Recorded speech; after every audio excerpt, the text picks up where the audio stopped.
신바람 사연 아파트. 오늘의 사연 시작하겠습니다. 안녕하세요. 저는 올해로 35살이 되는 여자입니다. 결혼한 지는 올해로 4년 차가 되네요. 남편은 저보다 2살 연상이고요. 제가 어딜 가서 제 자신이 1등 신부감이라고 말하고 다닐 정도는 아닙니다. 그저 대한민국에 거주하는 다른 사람들과 여타 크게 다를 것 없는 평범한 30대의 여자이지요. 하지만 그렇다고 해서 제가 알아서 엎드려 기어 다녀야 할 정도로 결혼을 엄청 잘한 것도 아닙니다. 저희 신랑이 이름만 들으면 다 알만한 대기업에 다니고 연봉도 보너스가 잘 나오면 1억 정도로 버는 해도 있지만 제가 결혼 이야기가 오고 갈 때쯤에 망설였던 이유가 몇 가지 있습니다. 남편이 결혼을 준비할 당시에는 따로 모아놓은 저금이 없었고 남편은 회사에서 가깝게 살았기 때문에 결혼을 하게 된다면 남편 회사에서 정반대 방향에 있는 저희 회사 위치 특성상 제가 직장을 그만두어야 했기 때문이에요. 당시 남편은 33살 나이에 회사 연차수도 어느 정도 있었는데도 불구하고 따로 모아놓은 돈이랄 게 없었어요. 저는 그래도 그때까지 직장 생활하면서 모아놓은 돈이 6천 정도 되었거든요. 저는 당시 연봉이 2천 중반 정도로 얼마 되지 않는 연봉 알뜰살뜰하게 잘 모았다고 자부하지만 사실 31까지 시집 안 가고 돈 6천 모은 게 전부이고 그게 제가 알뜰하다는 증거는 되겠지만 자랑거리라고 하기엔 조금 무리가 있는 걸 너무나도 잘 알고 있었거든요. 회사도 솔직히 지금 다니는 회사가 익숙해서 그렇지 새 직장을 구한다면 비슷한 벌이로 남편 회사나 신혼집 근처에 구한다면 구할 수 있는 정도의 회사였습니다. 그래서 회사를 그만두는 건 겁이 나지 않았지만 남편이 그 나이 되도록 그 돈을 벌면서 모아놓은 돈이 하나도 없다는 게 이해가 가지를 않았어요. 그래서 남편에게 솔직하게 물었습니다. 어떻게 해서 모아놓은 돈이 하나도 없을 수가 있냐고요. 남편은 자기가 모아놓은 돈이 왜 없겠냐 하면서 자기 계좌 잔고를 보여주는데 솔직히 어이가 없었습니다. 남편 말처럼 남편이 저금이 아예 없는 건 아니었지만 모아놓은 게 돈이 700만 원이 전부였거든요. 그걸 누가 저금이라고 하냐고 그건 비상금으로 보는 게 맞지 않냐고 했더니 아무 말도 없이 가만히 있다가 결국 여지껏 돈 한 푼 모으지 못한 이유를 말해주더라고요. 원래는 집이 넉넉한 형편이었고 남편도 그동안 회사 생활하면서 모아둔 돈이 좀 있었다고 합니다. 시부모님은 서울 근교 신도시에 시세 괜찮은 아파트 한 채 가지고 계시고요. 그런데 몇 년 전에 아버님께서 빚보증을 서게 되면서 담보로 잡혀있던 아파트가 넘어갈 상황이 되고 만 거예요. 급한 대로 그걸 여지껏 남편이 모은 돈으로 불을 껐다고 합니다. 그렇다고 빚이 완전히 없어진 상황이 아닌 가운데 남편이 회사 생활하면서 번 돈을 가지고 그 돈을 계속 갚아나갔다고 하네요. 그 와중에 엎친 데 덮친 격으로 아버님이 뇌졸중으로 쓰러지시는 바람에 남편이 집안의 기둥 역할을 하게 된 상황이었고요. 남편 동생은 현재 해외에서 공부를 하고 있는데 그 유학비까지 남편이 내주고 있다고 하는 겁니다. 그 말을 듣고는 솔직히 결혼해야겠다는 생각이 싹 달아났어요. 모르긴 몰라도 집안의 기둥은 뽑아오는 게 아니라고 들었거든요.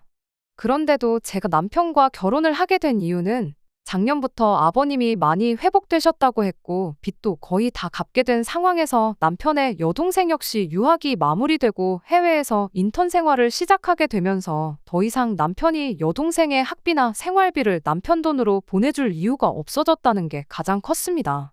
더 이상 기둥 역할을 하지 않아도 된 남편이고 그래서 남편도 그 생활을 청산하게 될 때쯤 해서 저한테 청혼을 한 거였고요.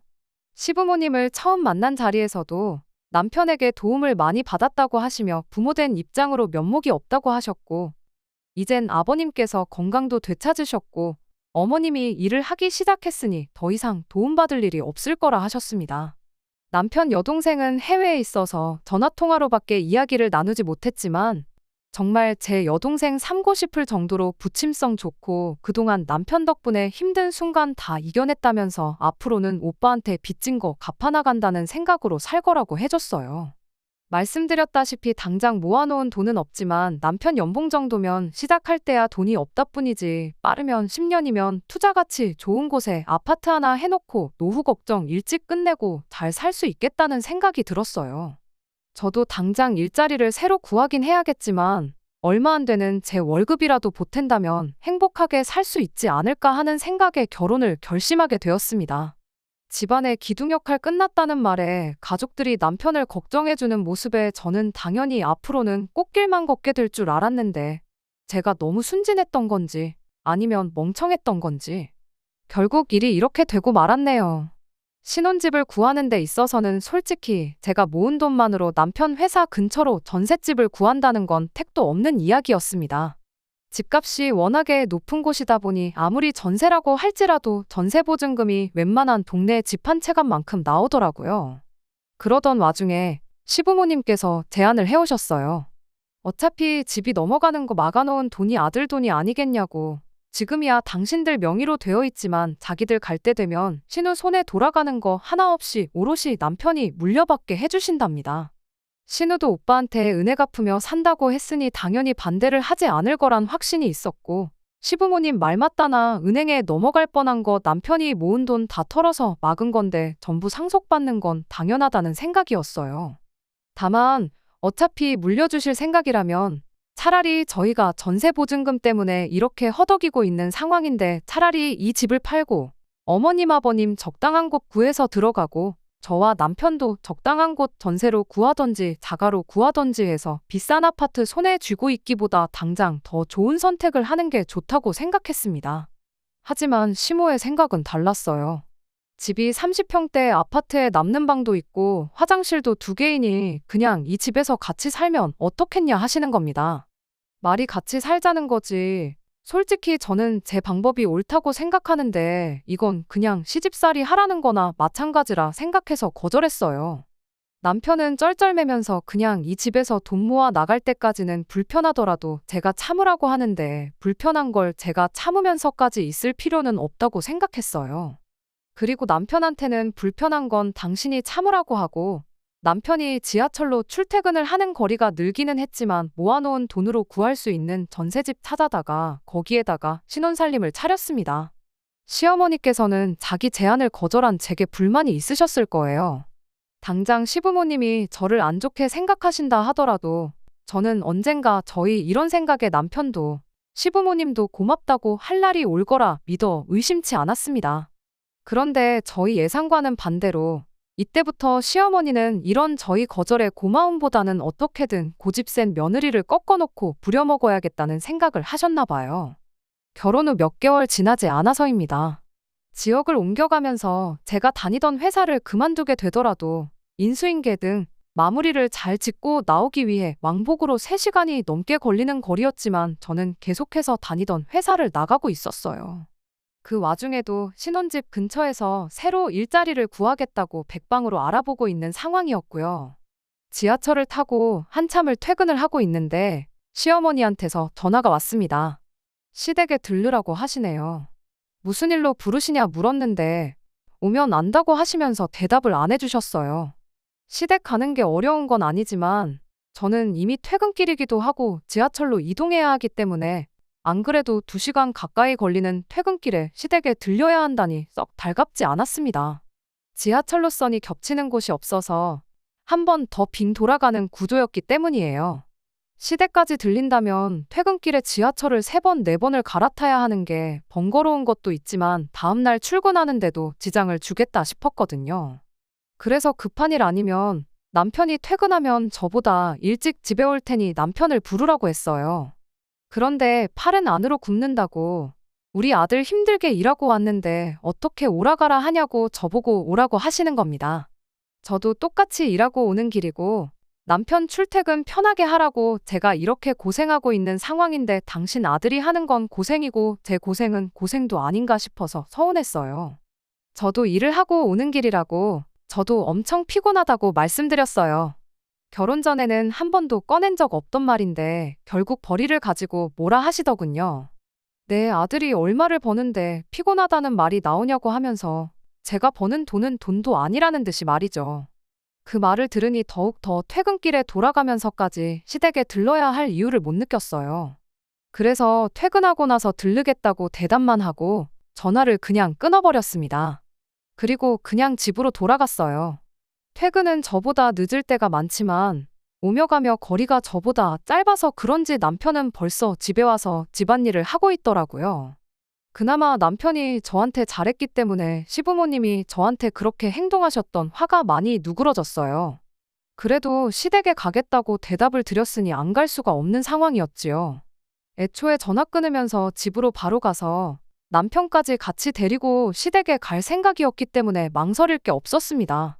시댁에 가자니 남편도 많이 지치고 피곤한 듯 거길 자기가 왜 따라가냐는 느낌의 표정을 지었지만 역시 제가 퇴근길에 고생하고 온 걸 알고 있으니 길게 뭐라 말은 못하고 순순히 따라 나오더라고요. 시댁에 도착했더니 어머님은 대번에 제 뒤에 서 있는 남편 얼굴 보고 표정이 일그러지더군요. 무슨 말을 하려고 부르셨나 싶었는데 어쨌든 그 귀한 아들이 따라왔으니 식사부터 챙겨줘야겠다고 생각했는지 부엌에서 이것저것 음식을 시작하셨어요. 남편 앞으로 고기 반찬들이 다 가 있었지만 그게 그렇게 열이 받을 정도는 아니었어요. 제가 팔만 뻗으면 다 닿는 위치였으니까요.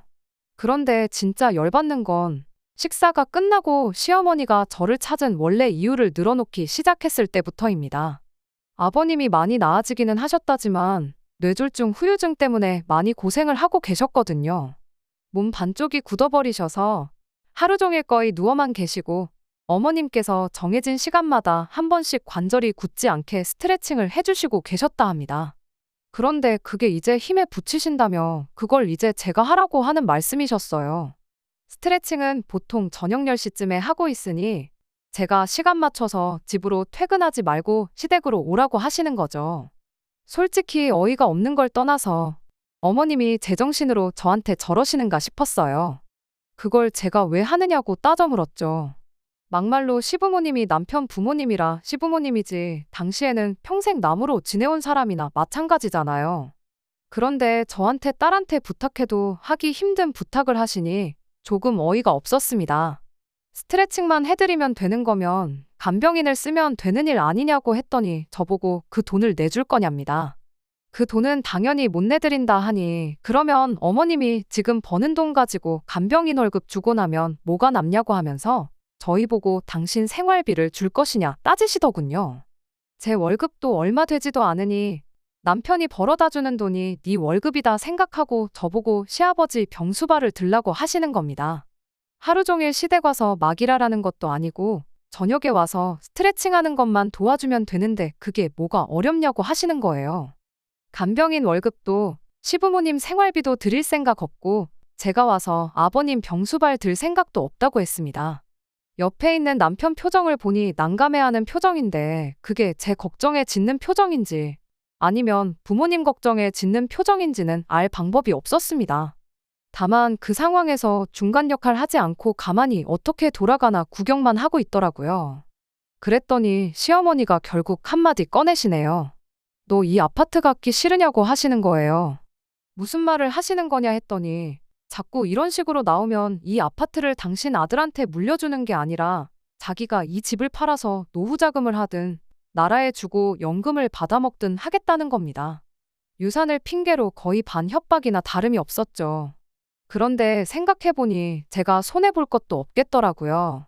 100세 시대라고 하는데 어머님 아버님 앞으로 30년은 너끈하실 테고 제 연봉이 어디 가서 자랑할 만한 금액이 아닌 건 알지만 30년 모으면 이 아파트 한 채 정도는 못 살 돈도 아니었으니까요. 그리고 애초에 남편이 아니었으면 은행에 넘어갔어야 할 집인데 그걸 가지고 주네 안 주네 하시면서 저를 부려먹을 생각을 하시니 앞으로 이걸 가지고 몇 년을 더 울거먹으실 바에 필요 없다고 못을 박는 게 나을 것 같아서 집을 팔아서 간병인을 구하시든 알아서 지지고 볶으시라고 강하게 한마디 하고 나왔습니다.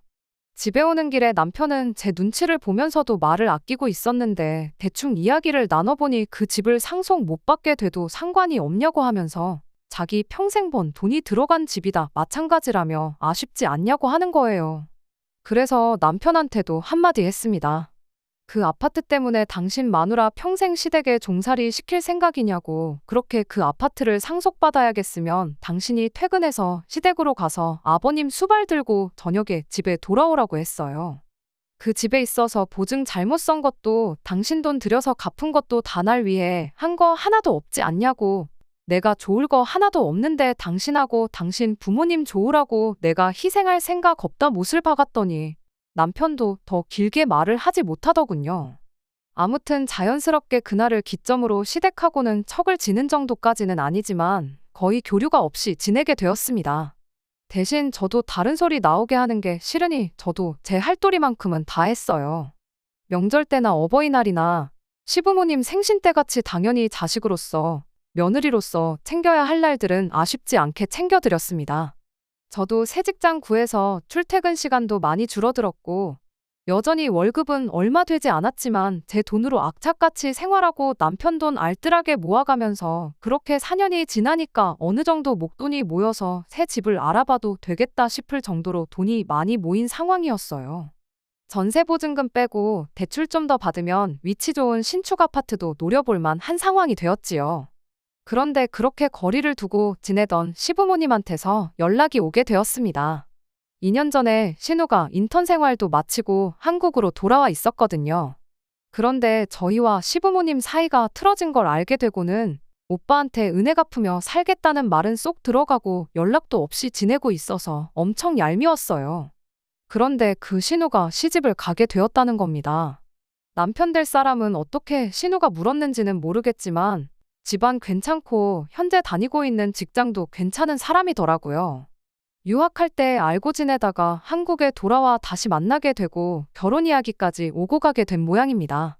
신우 결혼한다는 말은 알고 있기는 했는데 시부모님이 갑자기 그때쯤 해서 보자고 하시니 솔직히 좋은 생각이 들지는 않았습니다. 아니나 다를까 시부모님이 저희를 보자고 한 이유는 예상한 대로 돈 이야기였습니다.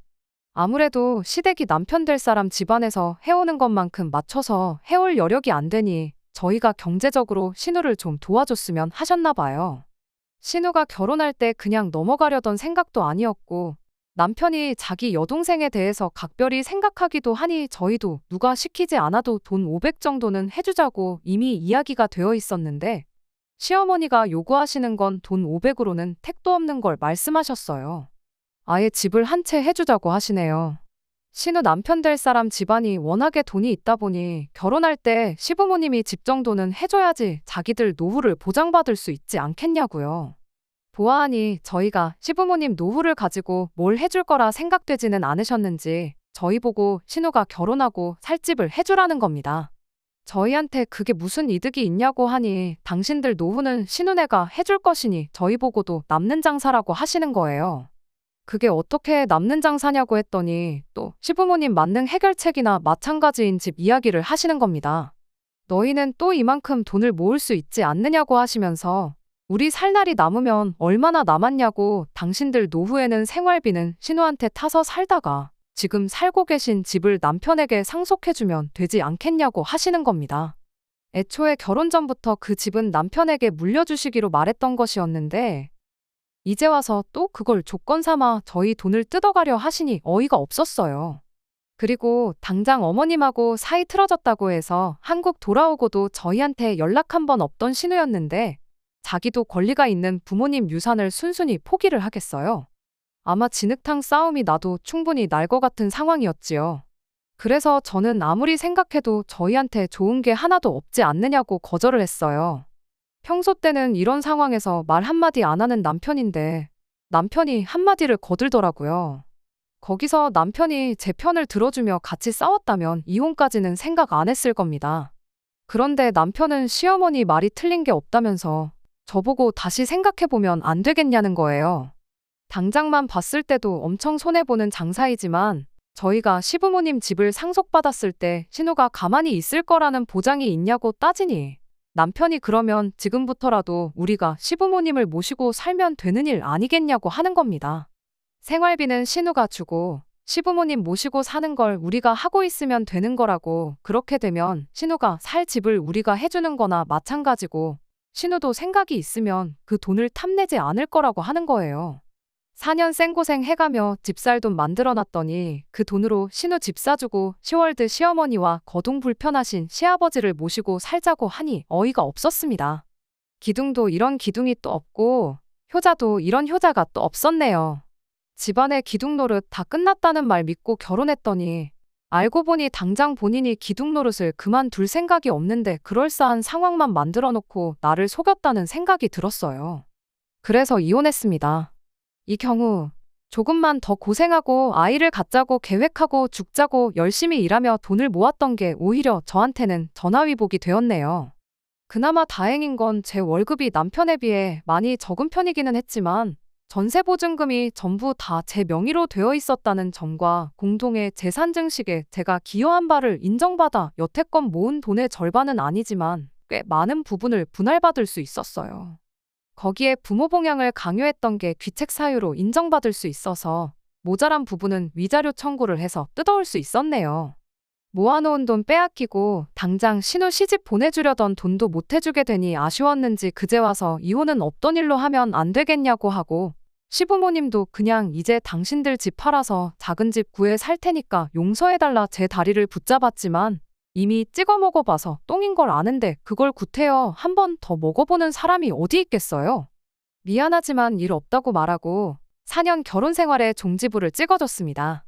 다른 건 몰라도 이제 그 집구석과 얽힐 일이 없으니 속 하나만큼은 후련하네요. 요즘 이혼한 거 흠으로 치는 사람이 어디 있냐고 하는데 그거야 남의 일이지 이혼한 제 입장에서는 사실 무거운 꼬리표이기는 합니다. 어디 가서 자랑할 만큼 떳떳한 일도 아니고요. 하지만 이제 와서 제가 어떻게 할 수 없는 일이기도 하니 지나간 일을 후회할 바에야 앞으로 제가 더 잘 되기 위한 방법을 찾는 게 저에게도 더 좋은 일이고 욕심부리다가 저 같은 좋은 아내, 좋은 며느리 놓치게 된 그 집구석에 해줄 수 있는 최고의 복수가 아닐까 싶습니다. 두 번째 사연입니다. 신우가 사고를 쳐서 시집을 가게 생겼습니다. 웬일인지 시부모님이 부르셔서 남편하고 같이 시댁에 다녀왔는데 시부모 앞에 웬 젊은 총각이 무릎을 꿇고 빌고 있더라고요. 둘 다 머리에 피도 안 마른 25살이고 그나마 다행인 건 남자가 군대를 다녀왔다는 사실이고 다행이지 않은 사실은 아직 졸업도 안 한 대학생이라는 거죠. 언제까지 비밀로 할 수도 없고 신우도 배가 불러오니 더 이상 숨길 수 없다는 생각에 4개월 차에 시부모님께 이실직고하고 만 것이죠. 솔직히 저희는 왜 불렀나 싶었어요. 발언권이 있는 것도 아니고 그냥 그 남자 겁주려고 병풍처럼 쓰려고 부르신 건지 모르겠지만 아무튼 시부모님은 아주 길길이 날뛰기 시작했어요. 남자한테 정말 입에 담기도 힘든 욕을 사정없이 해대셨고 당연히 결혼시킬 생각이 없다고 눈앞에서 사라지라고 말씀도 조금 심하게 했어요. 그렇게 그 남자를 돌려보내고 신우를 앞에 앉혀다가 너는 머리에 피도 안 마른 게 밖에서 대체 뭔 짓을 하고 다니는 거냐고 잔소리를 하기 시작했죠. 그런데 그 남자가 나간 지 30분도 안 돼서 초인종을 다시 누르더라고요. 이번엔 부모님까지 대동해서 들어오네요. 남자 쪽 부모님은 꽤나 점잖아 보였습니다. 신우가 임신 4개월이나 되었고 지금 당장 화가 나시는 건 알겠지만 따님을 위해서라도 둘이 결혼을 시키는 게 어떠냐며 중재를 하러 오셨지요. 생각해보면 그 집 사람들 말이 틀린 말이 아니지요. 시부모님 당장에 성질난다고 그렇게 화를 내고 계시지만 따지고 보면 신우이 인생이 걸린 일인데 무작정 화만 낸다고 될 게 아니잖아요.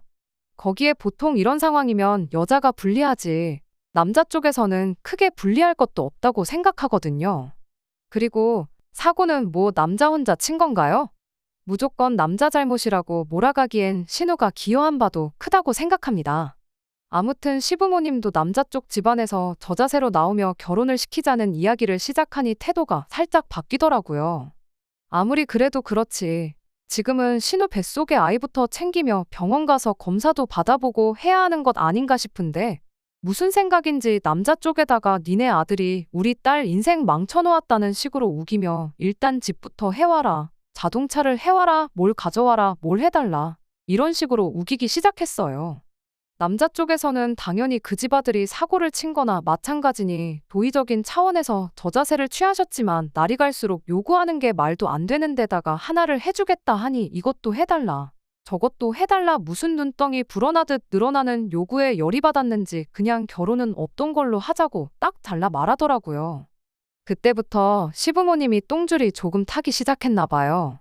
신우시켜서 남자친구한테 연락을 해보라고 하는 둥 어떻게든 마음 뚫릴 생각을 찾더군요. 그 와중에도 정신 못 차린 남자친구는 신우가 어떻게 해보라는 말에 책임감을 느낀 건지 아니면 정신 빠진 신우한테 콩깍지가 강하게 씌어서 결혼을 꼭 하고 싶은 건지 부모님을 설득을 했는가 봐요. 남자 쪽 식구들이 다시 한번 저희 시댁에 찾아왔거든요.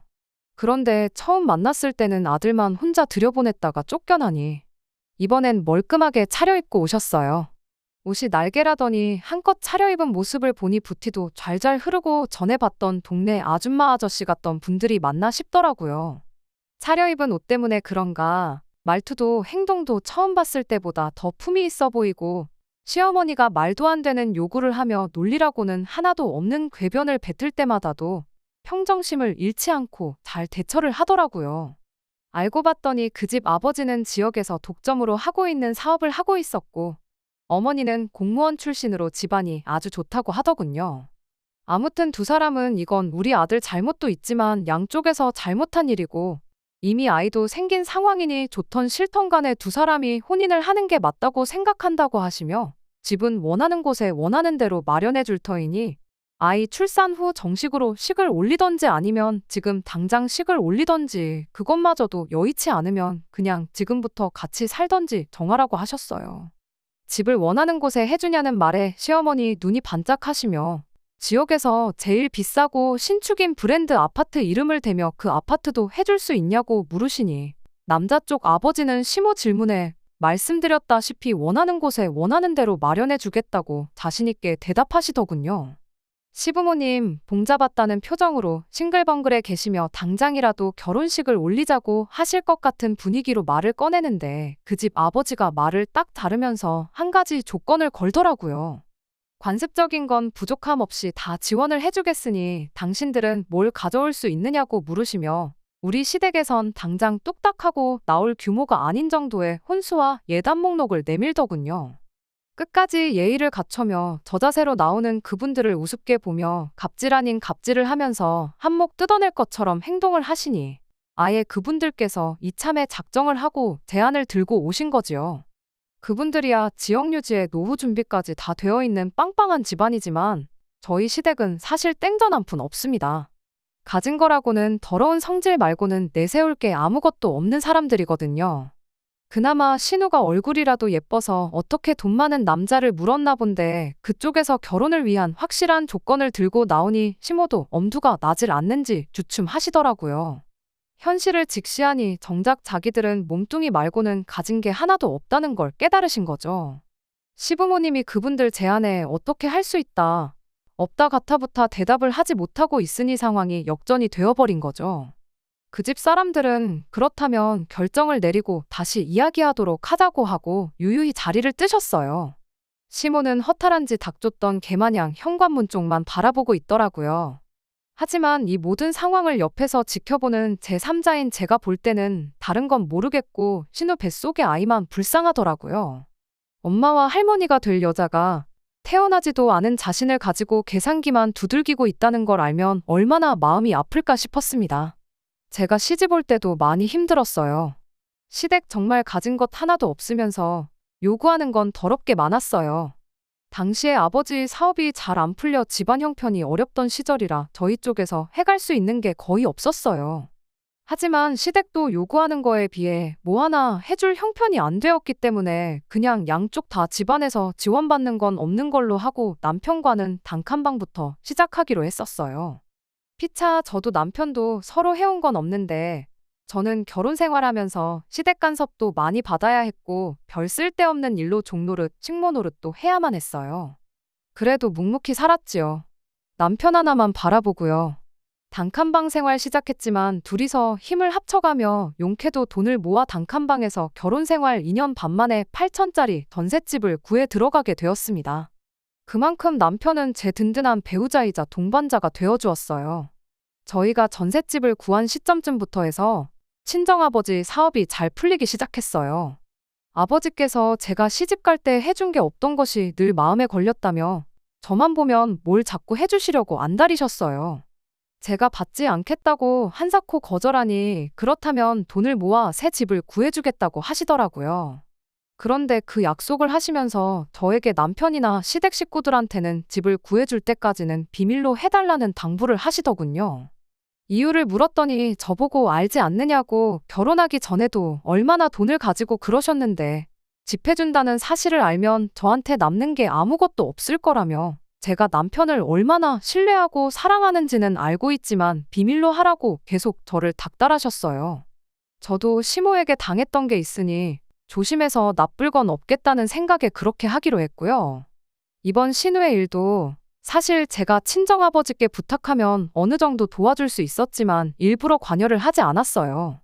하다 정 안 된다면 그때 가서 제가 조금이나마 보태줄 의향은 있었지만요. 그런데 시어머니는 당장 남자 쪽 집안에서 요구하는 걸 맞출 수 없다는 생각에 많이 화가 나셨나 봐요. 그 상황에서 남 탓을 하기 시작하더라고요. 남 탓이라기보단 제 탓을 하셨죠. 며느리라고 하나 있는 거 이럴 때 도움도 안 되고 쓸모가 없다고요. 그러면서 제가 아이가 없는 걸 가지고도 뭐라고 하시더라고요. 아직 때가 되지도 않은 신우는 벌써부터 아이를 가졌는데 대를 이어야 할 며느리는 임신도 못하고 저러고 있다고요.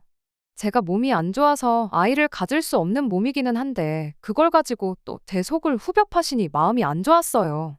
왜 시부모님이 돈 마련할 방법이 없어 생긴 스트레스를 저한테 푸는 건지 이해가 가지 않더라고요. 결혼 생활 8년을 넘게 참아왔는데 더 못 참을 게 있나 싶어서 참았어요. 그런데 참고 있으니 더 심한 말을 합니다. 저희 아버지 사업 잘 풀리신 건 모르고 있으니 거지 같은 집안에서 며느리를 데려와 우리 아들 고생만 시키고 대까지 끊어놓게 생겼다며 아주 속에서 천불이 난다고 하시더군요. 시어머니가 대놓고 저와 제 아버지를 욕보이고 있는데도 남편은 거기다 대고 저랑은 상의도 하지 않고 시어머니에게 우리 전세금 빼서 돈을 마련해 줄 테니 일단 신우부터 시집을 보내자고 하더군요. 전세금 빼고 나면 시부모님 집에 들어와서 살면 되니 일단 급한 불은 끌 수 있지 않겠냐고 하네요. 결혼 생활 8년 동안 어떻게 마련한 전셋집인데 남편은 우리가 함께한 고생은 생각하지도 않고 신우 시집 보내는 걸 위해 그 돈을 헌납하겠다 잘도 말을 하더라고요. 시어머니는 대번에 신우 시집 보낼 돈도 생기고 집안일 대신할 식모까지 꽁으로 생기니 대번에 무릎을 탁 치며 좋다구나 타령을 하시더군요. 여태까지 저를 위해준다고 생각했던 남편의 모습은 제가 만들어낸 허상이었나 봅니다. 제가 아주 콩깍지가 단단히 씌었었나 봐요. 후회가 한가득 몰려오면서 이제 더 이상 참아야 할 이유가 있는가 싶더라고요. 그래서 처음으로 시어머니한테 대들었어요. 그 집에서는 5억짜리 집을 해준다는데 어떻게 딸내미 시집 보낼 돈 5천을 만들지 못해서 이 사단을 만드냐고, 그리고 왜 그 돈을 내 집 전세금 뺀 돈으로 내려고 하냐고 소리를 질렀죠. 남편이 소리 지르고 있는 저를 말리면서도 저보고 멍청하다고, 우리가 5천만 투자하면 5억짜리 집이 공짜로 생기는 거라고 생각을 좀 하라고 하더군요. 일단 신우가 시집을 가고 이혼을 해서 재산 분할을 하게 되면 2년 만에 5천만 원이 2억 5천이 되는 거라고 꼭 이렇게 숫자로 말해줘야 이해가 되냐고 혀를 차더라고요. 요즘 집값도 빠르게 오르고 있으니 운때만 맞으면 온 가족이 1억씩 나눠 가질 수 있다고. 세상에 우리가 언제 2년 만에 현금 2, 3억을 만들겠냐고 투자하는 셈 치고 협조를 하라고 하더라고요.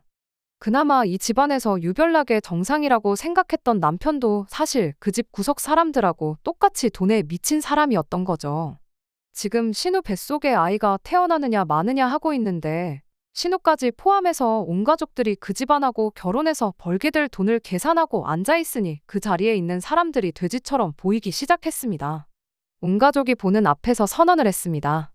그렇게 그 돈으로 신우 시집을 보내야겠으면 빼라고. 전세금은 8천이고 둘이 맞벌이 하면서 모은 거니 반은 제가 가져가겠다고요.